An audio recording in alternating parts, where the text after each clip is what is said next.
إن الله وملائكته يصلون على النبي يا أيها الذين آمنوا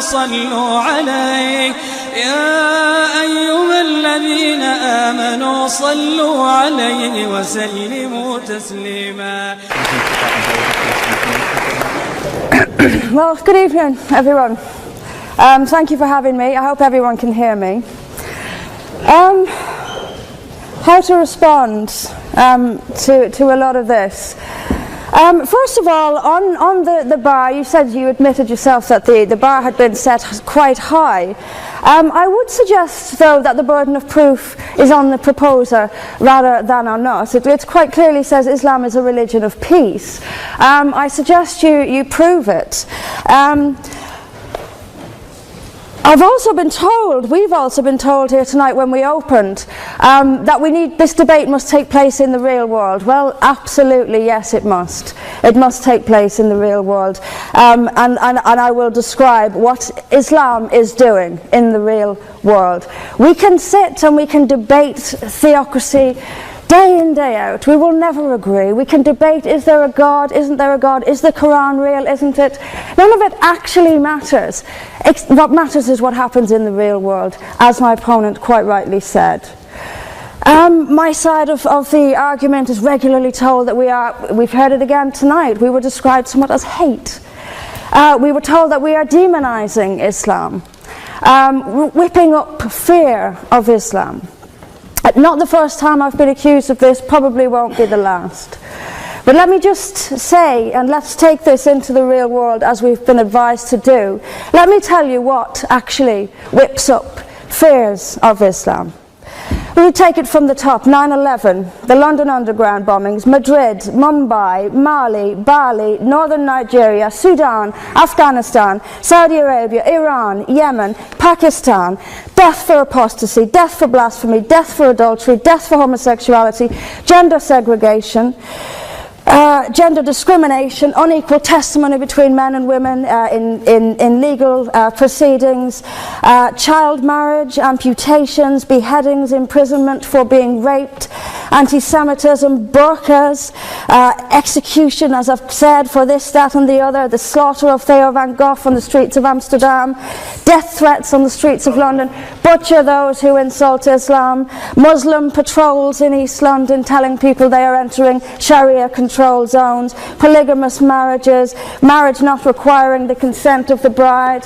This is what causes fear of Islam. It is not me, it is not my colleagues on this side. What information on that point? If Islam and Muslims are responsible for the Muslim patrols, I'm not finished. I'm not. I mean, let me speak on. But the point is that it is not I or my fellow debaters on this side who are causing fear of Islam. It is the actions of Muslims that are causing fear of Islam. That is the real world. That is where we actually live. Then we'll be told that this is just the extreme fringe of Islam. Well, let me have a look at Saudi Arabia. Saudi Arabia is the birthplace of Islam, the custodian of its holy sites. In Saudi Arabia, a woman is not allowed to drive.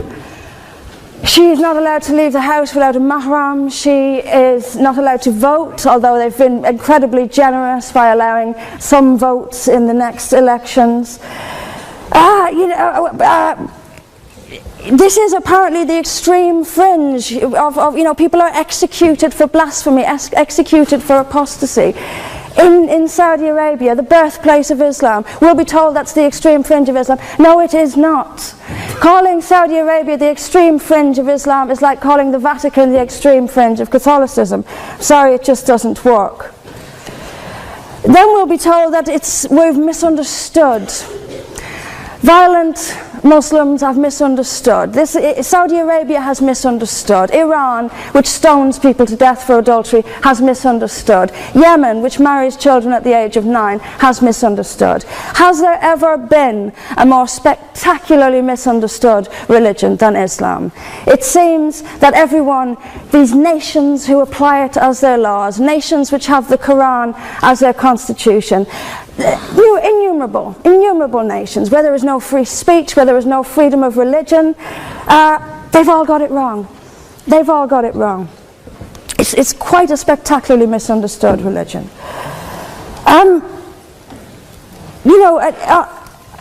There's just so much. I'm constantly told as well that I need to respect Islam. I'm never quite given a good enough reason why. I am under no greater obligation to respect Islam than I am any other beliefs. I'm under no more obligation to respect a woman oppressed in the name of Islam than if she is oppressed by the BNP or anyone else. I am under no obligation to make compromises with an ideology I simply don't see as peaceful. Why don't I see it as peaceful? Because of the evidence. If I look around the world and I see the countries where Islam calls the shots, all I see is brutality and violence imposed by the state. We were told that peace is not just the absence of violence but the presence of justice. Absolutely. I do not see how in a nation where, as the only woman here, I have some particular issues with the way women are treated in Islamic states. Now you can argue that they've got it wrong. Tell them that, because they seem to think that's what it is. Yes, I mean, there's so much to say about it, but is there a peaceful Islam? Yes, there is. It's in the hearts of peaceful Muslims. Unfortunately, though, there's also a rather more objective Islam, and peaceful Muslims have to do some really rather creative interpretation, like the command to beat her. I've seen Muslim women. I didn't stand up for you. Well, I didn't. So if you could just have a bit. I knew this would happen. I knew this would happen, by the way. I knew this would happen. What I'm saying is completely controversial and will be booed and shouted down, and I have no doubt my colleagues the same. I knew this would happen. You say anything negative, you'll get the boos. I'm actually going to leave it there. But I will finish just by saying this. There are hundreds of millions of peaceful Muslims. That is a fact. But that does not mean that Islam itself is peaceful. Peaceful Muslims interpret verses of the Quran so almost beyond recognition. It's reinterpreted, like the command to beat her. It's there in the Quran, and I've seen Muslim women try to dance around it. They put words in there that simply aren't there. That's what it says. It says beat her. And in the countries where the Quran calls the shots, that is exactly what they do. This is not peace. This is not justice. Islam is not a religion of peace, as the evidence shows us. Thank you. Thank you very much, Mr. President. Ladies and gentlemen, good evening. Assalamu alaikum. Lovely to see you all here tonight. We are having a very entertaining night, are we not, with some very interesting things being said from the other side of the house tonight. Let me begin by saying, as a Muslim, as a representative of Islam, I would consider myself an ambassador for Islam, a believer in Islam, a follower of Islam and its Prophet. So in that capacity, let me begin by apologizing to Anne-Marie for the Bali bombings. I apologize for the role of my religion and me and my people, for the killing of Theo van Gogh, for 7/7. Yes, that was all of us. That was Islam, that was Muslims, that was the Quran. I mean, astonishing claims to make in the very first speech tonight, on a day like today, where the Conservative Prime Minister of the United Kingdom is having to come out and point out that these kind of views are anathema. And I believe you're trying to stand for the Labour Party to become an MP in Brighton. If you do, and you make these comments, I'm guessing you'll have the whip withdrawn from you, but then again, UKIP's on the rise, they'll take you, the BNP, they might have something to say about your views. This is what Mehdi Hassan always does. By the way,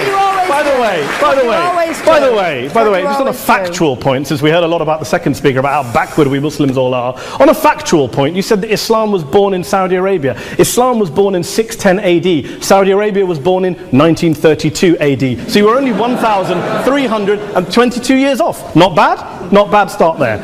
Talking of maths, by the way, a man named Al-Khwarizmi was one of the greatest mathematicians of all time, a Muslim, worked in the golden age of Islam.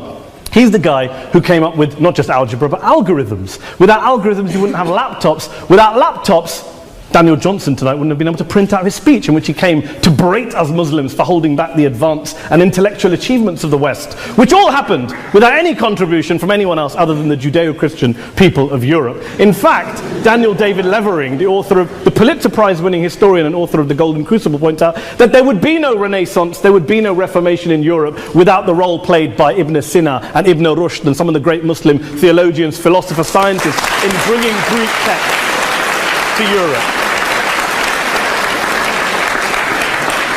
As for this being our university, I will leave that to the imagination as to who is our and who is there. I studied here too. An astonishing set of speeches so far making this case tonight. A mixture of just cherry-picked quotes, facts and figures, self-serving, selective, a farrago of distortions, misrepresentations, misinterpretations, misquotations. Daniel talked about my article in the New Statesman, which got me a lot of flack, where I talked about the anti-Semitism that is prevalent in some parts of the Muslim community, which indeed it is. Of course, I didn't say in that piece that it was caused by the religion of Islam. In fact, modern anti-Semitism in the Middle East was imported from, finish the sentence, Christian, Judeo-Christian Europe, where I believe some certainly bad things happened to the Jewish people. In fact, Tom Friedman, Jewish-American columnist in the New York Times, told me in this very chamber last week that he believed, had Muslims been running Europe in the 1940s, 6 million extra Jews would still be alive today. So I'm not going to take lessons in anti-Semitism from someone who's here to defend the Judeo-Christian values of a continent that murdered 6 million Jews. Moving swiftly on. Yes. Absolutely. Well, I'm about to make that point. No, I'm about to make that point. You're right. I agree with you. I agree with you 110%. That is my point. I don't think Europe is evil or bad. I'm a very proud European. I don't want to judge Europe on that basis, but if we're going to play this gutter game where we pull out the Bali bombing and we pull out examples of anti-Semitism in the Islamic community, then of course I'm going to come back and say, well, hold on. I mean, look, let's be very clear. Daniel here was a last-minute replacement for Douglas Murray, who had to pull out. And Douglas and I have a well-documented differences, but to be fair to Douglas, as to be fair to Anne-Marie and to Peter, atheists. Atheists see all religions as evil, violent, threatening. What the problem I have with Daniel's speech is that Daniel comes here to run this robust defense of Christianity, forgetting that his fellow Christians, people who said they were acting in the name of Jesus, gave us the Crusades, the Spanish Inquisition, the anti-Jewish pogroms, European colonialism in Africa and Asia, the Lord's Resistance Army in Uganda, not to mention countless arson and bomb attacks on abortion clinics in the United States of America to this very day. I would like a little bit of humility from Daniel first before he begins lecturing other communities and other faiths on violence, terror and intolerance. But, no thank you. Some water. But I would say this, to address the gentleman's very valid point here, I'm not going to play that game. I don't actually believe that Christianity is a religion of violence and hate because of what the LRA does in Uganda or what Crusaders did to Jews and Muslims in Jerusalem when they took back the city in the 12th or 13th or whatever century it was. I believe that Christianity, like Islam, like pretty much every mainstream religion, is based on love and compassion and faith. I do follow a religion in which 113 out of the 114 chapters of the Quran begins by introducing the God of Islam as a God of mercy and compassion. I would not have it any other way. I don't follow a religion which introduces my God to me as a God of war, as some kind of Greek God of wrath, as a God of hate and injustice. Not at all. As Adam pointed out, you go through the Quran and you see the mercy and the love and the justice. And yes, you have verses that refer to warfare and violence. Of course it does. This is not a motion about pacifism. I'm not here to argue that Islam is a pacifistic faith. It is not. Islam allows military action, violence in certain limited contexts. And yes, a minority of Muslims do take it out of that context. But is it religious? We talked about Woolwich. Daniel and Anne-Marie have suggested that it's definitely religion that's behind all of this. Well, actually,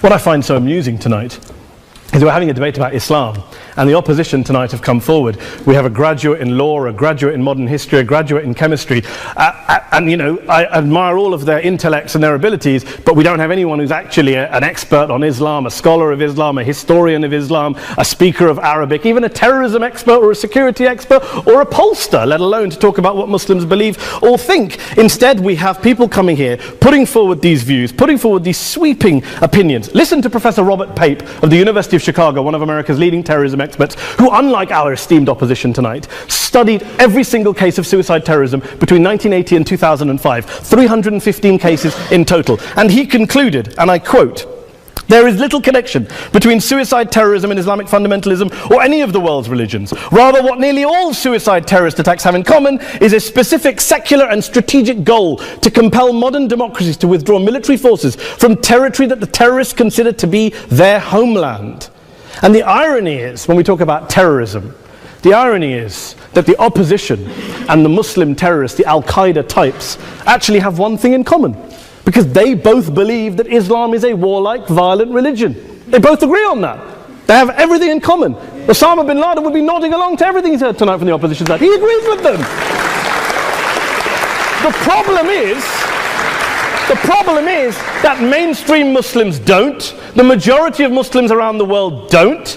In fact, a gentleman here started quoting all sorts of polls. Gallup carried out the biggest poll of Muslims around the world, of 50,000 Muslims in 35 countries. 93% of Muslims rejected 9/11 and suicide attacks, and of the 7% who didn't, they all, when polled and focus grouped, cited political reasons for their support for violence, not religious reasons. And as for Islamic scholars and what they say, well, Daniel talks about our University of Oxford. We'll go down to Oxford Centre for Islamic Studies, get hold of a man named Sheikh Afifi al-Akiti, who is a massively well-credentialed and well-respected Islamic scholar, who has studied across the world, who in the days after 7/7 published a fatwa denouncing terrorism in the name of Islam, calling for the protection of all non-combatants at all times, and describing suicide bombings as an innovation with no basis in Islamic law. Go and listen to Sheikh Tahir al-Qadri, one of Pakistan's most famous Islamic scholars, who published a 600-page fatwa condemning the killing of all innocents and all suicide bombings unconditionally without any ifs or buts. There's nothing new here. This is mainstream Islam, mainstream scholarship, which has said this for years. You don't go out and kill people willy-nilly in the high street or anywhere else, on a bus or a mall, based on verses of the Quran that you cherry-pick without any context, any understanding, any interpretation, or any commentary. Point of information. Please. Well, it doesn't happen apparently. I didn't say it doesn't happen at all. I never said it didn't happen. I don't blame Islam. Yes, it's a very good point. And a lot of us are campaigning against that. And we're campaigning against it in the name of Islam. We're campaigning against it in the name of various interpretations of Islam. Anne-Marie comes and scares us with her talk of Sharia law. I would like to see the book of Sharia law. It doesn't exist. People argue over what Sharia law is. And you empower the extremists by saying there is only one version. You empower them all. I don't believe you took any interruptions, Anne-Marie, so I think you should stay there for a moment. Several countries. Here's what we're dealing with. Here's what we're dealing with. We are dealing, I took your point. Here we are dealing with a 1400-year-old global religion, followed by 1.6 billion people in every corner of the world, a quarter of humanity, of all backgrounds, cultures, ethnicities. And yet the opposition tonight wants to generalize, stereotype, smear, in order to desperately win this debate. And here's my question, if we're going to generalize and smear. If, okay, people say yesterday's bombers, and we've got to be careful, there's a trial going on, were yesterday's attackers, motivated by Islam? Big debate. I don't believe they were. Let's say they were. Let's say Faisal Shahzad, the Times Square bomber, was motivated by Islam. Let's assume, for sake of argument, that Richard Reeves, the shoe bomber, was motivated by Islam. If Islam is responsible for these killings, if Islam is what is motivating these people, and Islam is therefore not a religion of peace, a religion of war, then ask yourself this question: why aren't the rest of us doing it? Why is it such a tiny minority of Muslims are interpreting their religion in the way that the opposition claim they are? Let's assume there are 16,000 suicide bombers in the world. There aren't. Let's assume there are for the sake of argument. That's 0.001% of the Muslim population globally. What about the other 99.99% of Muslims who the opposition tonight either ignore or smear? The reality is that the rest of us aren't blowing ourselves up tonight. The reality is that the opposition came here tonight not worried about the fact that me and Adam might pull open our jackets and blow ourselves up tonight because we're followers of a warlike warrior religion which wants to take over Europe and Daniel's university. The issue is this. The issue is this. Unless the opposition can tell us tonight, and Peter Atkins is here, one of our great atheist intellectuals, can tell us tonight, can answer this question tonight, why don't the vast majority of Muslims around the world behave as violently and aggressively as a tiny minority of politically motivated extremists? Then they might as well give up and stop pretending they have anything relevant to say about Islam or Muslims as a whole. Ladies and gentlemen, let me just say this to you. Think about what the opposite of this motion is. If you vote no tonight, think about what you're saying the opposite of this motion is. That Islam isn't a religion of peace, it's a religion of war, of violence, of terror, of aggression. That the people who follow Islam, me, my wife, my retired parents, my 6-year-old child, that 1.8 million of your fellow British residents and citizens, that 1.6 billion people across the world, your fellow human beings, are all followers, promoters, believers in a religion of violence. Do you really think that? Do you really believe that to be the case? They say that in the Oxford Union, the most famous debate was in 1933, when Adolf Hitler looked out for the result of the King and Country motion, where they voted against fighting for king and country, and Hitler was listening out for the result. Well, tonight, 80 years on, there are two groups of people around the world who I would argue are waiting for the result of tonight's vote. There are the millions of peaceful, non-violent, law-abiding Muslims both in the UK, Europe, Asia, Africa and beyond, who see Islam as the source of their identity, as a source of spiritual fulfillment, of hope, of solace. And there are the phobes, the haters, the bigots out there who want to push the clash of civilizations, who want to divide all of us into them and us and ours and their. Ladies and gentlemen, I urge you all not to fuel the arguments of the phobes and bigots. Don't legitimize their divisions. Don't legitimize their hate. Trust those Muslims who you know, who you've met, who you hear, who don't believe in violence, who do want you to hear the peaceful message of the Quran as they believe it to be taught to the majority of Muslims, the Islam of peace and compassion and mercy, the Islam of the Quran, not of Al-Qaeda. Ladies and gentlemen, I beg to propose this motion to the House. I urge you to vote yes tonight. Thank you very much for your time.